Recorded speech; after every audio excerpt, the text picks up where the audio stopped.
نو هغوی چې سخت کار کوي هغوی ته ماته ورکوي چې استعداد لري اما خپل کار ته سخت ژمن نه دي نو باید دوامداره کار وکړئ باید ماته ونه منئ باید پریکړه وکړئ آیا غواړئ چې په ژوند کې پیسې پیدا کړئ آیا غواړئ چې مالي استقلالیت ترلاسه کړئ آیا غواړئ هغه فرد اوسئ چې نن بهانې کوي یا حکومت ملامتوي تاسو باید تصمیم ونیسئ چې شی غواړئ که ته غواړئ پیسه داره شي بانۍ درته معنا نه لري نورو باندې نیوکې باید ونه کړي او 10 کاله وروسته کله هغه انسانان چې بانۍ کوي کله چې له ځان نه پوښتنه وکړي چې ما څه کړي ویني چې پیسې نه لري ټوله نړۍ یې نه ده لیدلې څه یې کړي له ده شکایت کوه له هغه شکایت کوه دلته بهانې کوه هلته بهانې کوه او په همدې شکل دوی خپل وخت ضایع کوي نو وروره زه فکر کوم استعداد مهم نه دی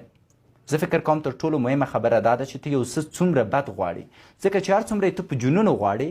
هغومره ورته کار کوي او هر څومره چې ورته کار وکړي هغومره